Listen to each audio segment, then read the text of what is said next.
Hola, soy David Cornejo, bienvenido a mi podcast. Te invito a que te suscribas y puedas escuchar consejos y reflexiones para la vida diaria, que te serán de mucha ayuda. Acompáñame. Hoy les quiero contar una historia que está en la Biblia acerca de un hombre extraordinario. Y cuenta la historia que iba una caravana real que se desplazaba lentamente por el camino. Adelante iban los soldados a caballo, con sus penachos coloridos y sus largas y afinadas lanzas. Detrás de ello vienen los soldados de la guardia personal del rey. Son fuertes, recios y con aspecto de determinación. Ellos custodian la carroza real, llevada por caballos blancos. En la retaguardia y a los lados del carruaje le sigue otro grupo de caballería. «Detente», dice una voz dentro del carruaje. La orden es impartida por Acab, el rey de Israel. «Alto», grita el capitán que cabalga al lado del carro. La voz de mando corre de un extremo a otro. La caravana se detiene. Junto al camino hay un hombre vestido con ropas de profeta. Su atavío es muy sencillo. Es un hombre de edad madura, alto, delgado. Sus ojos muestran intrepidez. Desde el carruaje asoma el rostro de Acab. El rey de Israel también es un hombre de edad madura. En sus labios hay una sonrisa burlona, pero sus ojos se mueven agitadamente, como si tratara de evitar la mirada del profeta. Su vestimenta denota su posición y riquezas. ¿Eres tú el que está trastornando a todo Israel?, pregunta el rey. En su reino, este delito se castiga severamente. Yo hubiera contestado tartamudeando: «No, señor rey, no soy yo. Yo soy una persona tranquila que no le hago mal a nadie y que se ocupa nada más de sus negocios. Quizás usted me está confundiendo». Pero el varón de Dios interviene en la acusación y la dirige al rey sin ningún temor. «Yo no he trastornado a la casa de Israel, sino tú y tu casa paterna al haber abandonado los mandamientos del Señor y al haber seguido a los Baales». El rey empalidece. Va a dar la orden para que se arresten al profeta. Pero antes de que lo haga, la voz fuerte, terminantemente y poderosa de Elías se hace oír y dice: «Manda que se reúnan conmigo en el monte Carmelo todo Israel». «¿Para qué?», preguntó el rey de Israel. «Yo los desafío», dice el profeta de Dios con voz tonante. «Manda que se reúnan conmigo en el monte Carmelo todo Israel, los 450 profetas de Baal y los 400 profetas de Acera que comen de la mesa de Jezabel». El rey mira a su alrededor. Ahí están los soldados escuchando con atención. Se ha declarado un desafío entre dos hombres. Uno es poderoso y con muchas riquezas. El otro es un héroe de la fe. Los soldados que acompañan al rey han escuchado la historia de la viuda de Sarepta. Han oído acerca del milagro de la multiplicación de la harina y del aceite. Y algunos han oído algo más extraordinario aún, que por medio de Elías, el Dios de Israel había resucitado al hijo de esa viuda. El rostro de Acab se enrojece de ira y de vergüenza. Ha sido acusado delante de su séquito de haber dejado a Jehová y de haber seguido a los Baales. Está deseoso de eliminar a ese hombre que lo enfrenta. «Adelante», grita el rey. La caravana se pone de nuevo en movimiento. El profeta de Dios se aleja por un sendero del desierto. Entonces Acab convocó a todos los hijos de Israel y reunió a los profetas en el monte Carmelo. Los profetas de Acab llegaron a aquel lugar en solemnes procesiones, lucen vestidos de colores brillantes, Tienen unos sombreros de forma cónica que los hacen parecer más altos e imponentes. Mientras desfilan, se escucha el sonido grave de los tambores que usan en los sacrificios a Moloch. El monte se va llenando de dignatarios religiosos. Se ubican en una de las laderas del monte. Son los 450 profetas de Baal. Ahora les toca el turno a los de Acera. Estos tienen también ropajes muy vistosos. Llevan grabados en sus togas unos signos extraños que solo los iniciados pueden entender. Desfilan lentamente entonando un canto fúnebre y monótono. Se disponen en orden, en posición diametralmente opuesta a los sacerdotes de Baal. ¡Qué espectáculo tan pintoresco! Allí está el rey con su séquito y su corte. Hay 400 sacerdotes de Baal de un lado y 400 profetas de Acera de otro. Parece un gran festival de música pagana, una especie de convención nacional de sacerdotes de Baal y Acera. Ahí está lo mejor de la vida religiosa de Israel. Son los líderes religiosos patrocinados por la reina Jezabel y su esposo, el rey Acab. Ahora Elías se dirige al pueblo en un discurso muy breve. ¿Y saben lo que dice? Dice él en la Biblia, allá en Primera de Reyes, capítulo 18, versículo 21, dice: Elías se acercó a todo el pueblo. Pareciera que la multitud está a cierta distancia, como si tratara de protegerse de cualquier contingencia, tal como hoy lo hace el público en las carreras de automóviles. Si ustedes se han fijado, no es bueno a veces estar muy cerca en caso de un accidente. Elías se acerca a la muchedumbre que retrocede como si le tuviera miedo. El rostro del profeta Elías se muestra indignado. Su voz penetrante y fuerte se escucha. ¿Hasta cuándo vacilaréis entre dos opiniones? Si el Señor es Dios, seguidle, y si Baal es Dios, seguidle. A sus palabras le sigue un profundo silencio. Del campo de los profetas de Baal se levanta un rumor de desaprobación. De la zona donde están los de Acera se oye un abucheo generalizado. El hombre de Dios sencillamente está desafiando al pueblo a tomar una decisión, a seguir al Señor, Dios, o a seguir a Baal. De los dioses falsos hay 850 profetas. Del Dios verdadero solo hay uno que se ha levantado. Sabemos que en ese tiempo habían otros profetas del Señor, pero por alguna razón no se habían manifestado.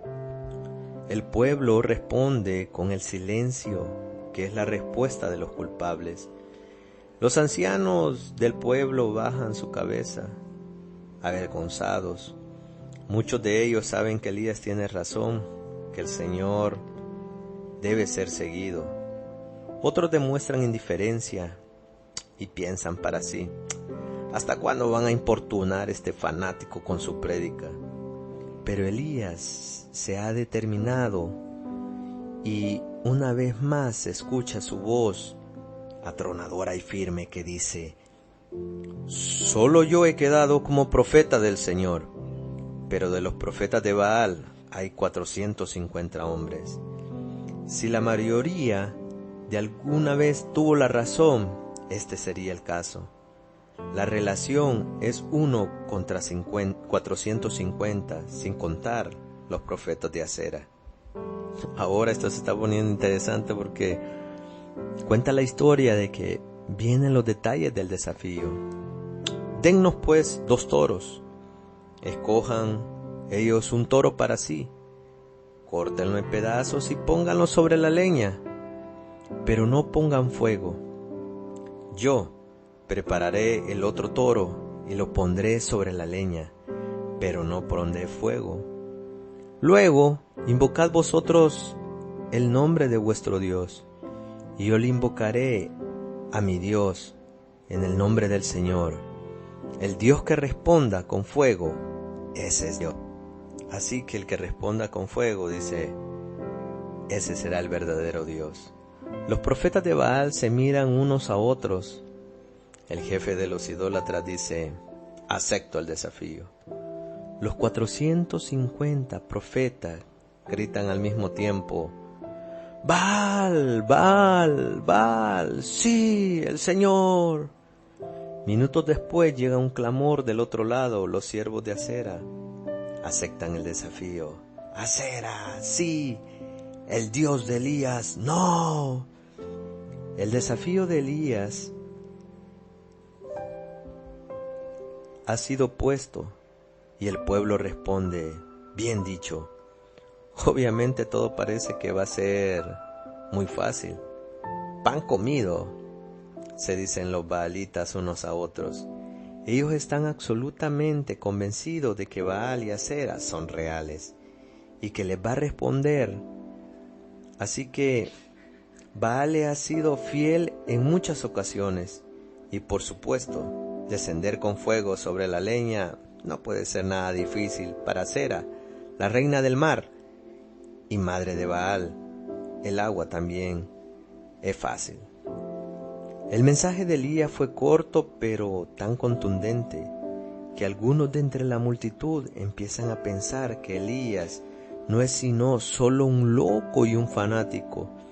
¿Y si Elías estuviera en lo cierto?, se preguntan dudando.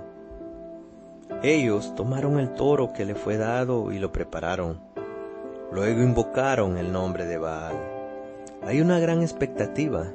Se percibe una gran tensión, como cuando está por estallar una tormenta en el día de verano. Se hace un profundo silencio y el jefe supremo de los sacerdotes de Baal se acerca para hacer una plegaria. Sus vestiduras son realmente llamativas e impresionantes. Camina con la dignidad de su rango. Cuando llega al lugar de la oración, hace un discurso explicándole a Baal la situación. Cuando termina, se escucha un gran aplauso de sus 450 camaradas. Tiene que pedir varias veces a la multitud que dejen de aplaudir. Es que esa oración a Baal ha sido toda una pieza oratoria, pero no sucede nada. Su Dios no responde. Ahora le toca al sacerdote principal de Acera. También viene con una gran solemnidad, usando ropas que muestran su dignidad. Camina lentamente para mostrar su jerarquía. Su oración es muy similar a la del sacerdote de Baal. Ora y ora. Y cuando termina, hay una prolongada y fuerte ovación de los 450 profetas de Baal y los 400 de Acera. Todos extienden sus manos al cielo y le hacen señas a Acera en dirección hacia donde está colocado el sacrificio. Pero ¿saben qué? No sucede nada. Acera tampoco responde. La multitud del pueblo de Israel empieza a cruzarse miradas inquisitorias. Los sacerdotes paganos comienzan a orar simultáneamente en grupos cada vez mayores. Son 850 sacerdotes que claman a Baal y a Acera, pero no hay respuesta. Algunos del pueblo de Israel comienzan a llorar. Se dan cuenta de que Baal es impotente. Ellos saben que Dios consumió a Sodoma y Gomorra con fuego que cayó del cielo. Tampoco ignoran que Dios se le apareció a Moisés en la zarza que ardía y no se consumía. Además, han aprendido que Dios guió a Israel durante las noches en el desierto por medio de una columna de fuego. Las horas pasan y no sucede nada. Los sacerdotes empiezan a bailar para alabar a Baal. Los tambores se hacen sonar ritmos y los alaridos de los sacerdotes ensordecen a la multitud. Baal, respóndenos, gritan con todas sus fuerzas, pero saben, no hay respuesta. La situación se está poniendo realmente caótica. Los sacerdotes han extraído de sus vestiduras los cuchillos ceremoniales y se hacen cortes en el cuerpo. La sangre empieza a derramarse, a chorrear sobre todo su cuerpo, sobre todas sus ropas y luego en el suelo.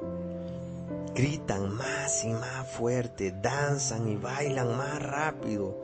Algunos de ellos caen exhaustos en el suelo, pero se levantan y siguen gritando y danzando y sangrando.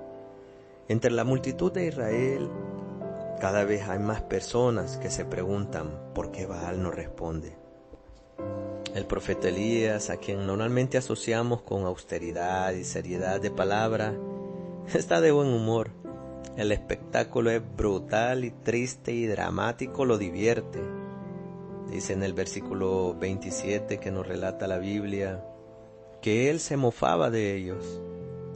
Griten a gran voz, porque es un Dios. Quizás está meditando o está ocupado, o está de viaje, o quizás esté dormido, y hay que despertarle. Pasan las horas y los cuerpos de aquellos que traen exhaustos se van amontonando en el suelo. Dios no permitió que Satanás usara ninguna artimaña y provocara algo de lo cual los profetas de Baal pudieran jactarse, como si fuera debido el poder de su Dios. Dios utiliza su poder restrictivo y no hay respuesta de Baal. El espectáculo es grotesco, los hombres están desesperados, saltando aquí y allá con gritos y clamores brutales a un Dios que no puede responder. Es muy difícil para nosotros imaginar lo que está sucediendo. Quizás se pueda comparar con las limitaciones correspondientes con un momento de máxima tensión en un final de un campeonato de fútbol.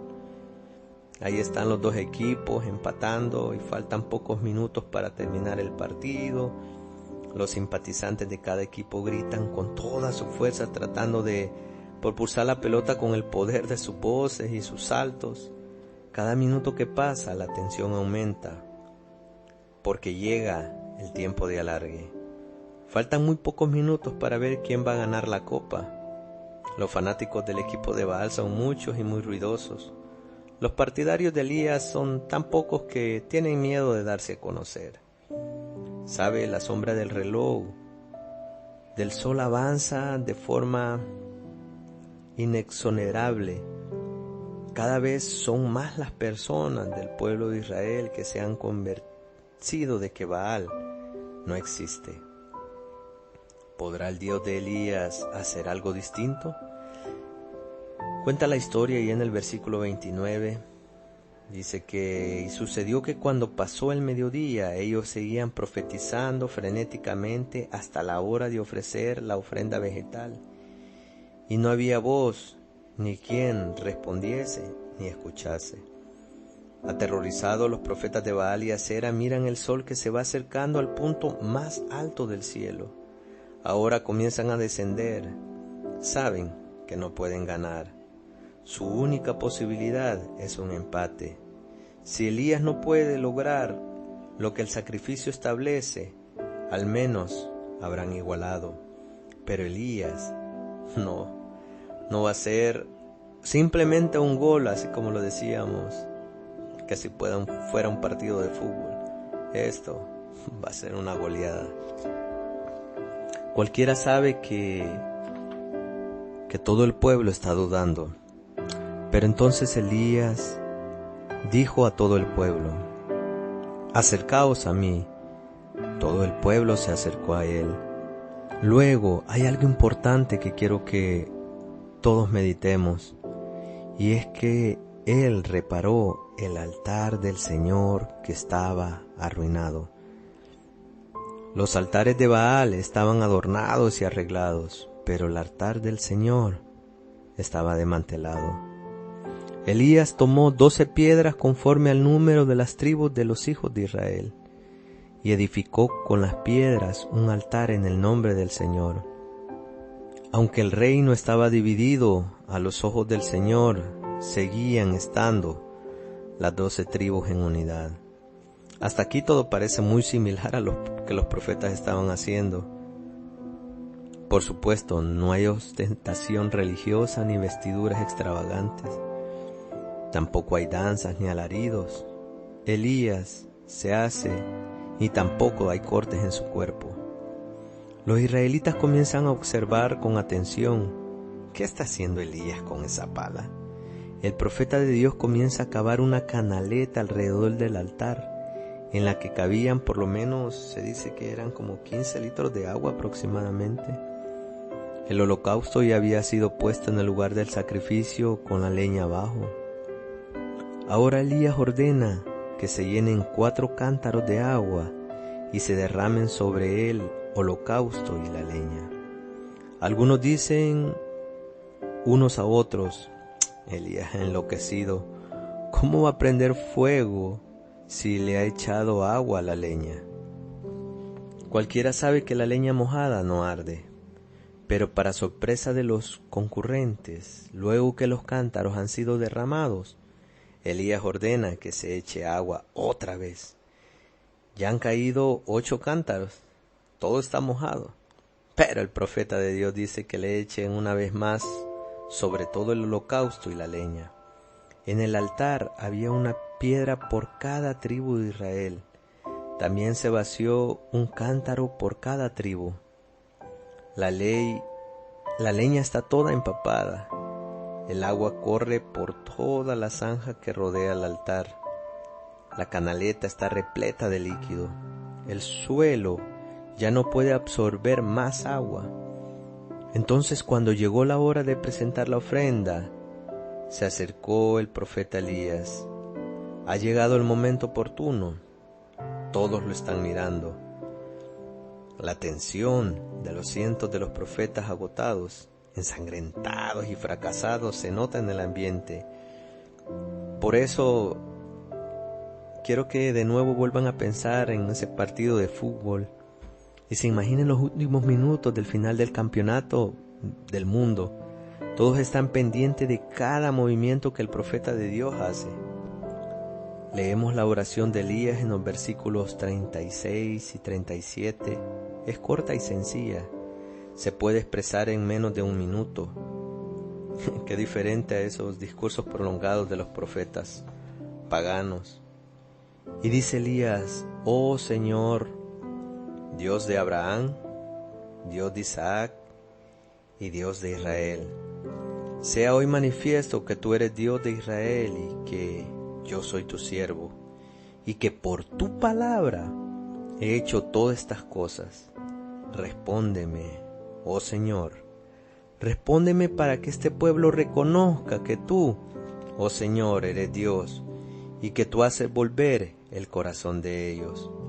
Si ustedes se fijan en la oración que Elías hace, se dirige a Dios como al Dios de Abraham. Y si ustedes recuerdan, Abraham era el hombre de la fe.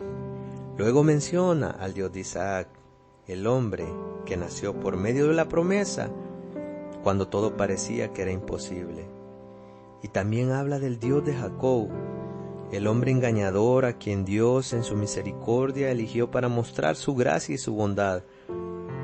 Como usted pueden observar en la historia o escucharla, Elías no pide el milagro para deslumbrar al público con sus habilidades mágicas. Lo hace para demostrar que el Señor es el Dios de Israel y para que el pueblo retorne a Dios. Aprendemos por esta oración que todo lo que Elías hace fue ordenado por Dios, aún en los más mínimos detalles. Por eso Elías dijo: por tu palabra he hecho todas estas cosas. Entonces cayó fuego del Señor que consumió, dice, el holocausto, la leña, las piedras y el polvo y lamió el agua que estaba en la zanja.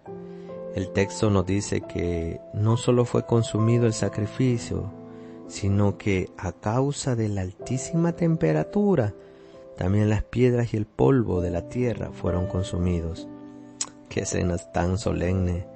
Nos hace recordar las palabras de Pablo allá en Romanos capítulo 2, versículo 4. ¿O menospreciaréis las riquezas de su bondad, paciencia y magnanimidad, ignorando que la bondad de Dios te guía al arrepentimiento? La reacción del pueblo fue inmediata. Todos se postraron sobre su rostro y dicen: el Señor es Dios, el Señor es Dios. Entonces Elías dijo: que ninguno de los profetas escape. Y dice en el versículo 40 que Elías tomó a todos los profetas y los mató.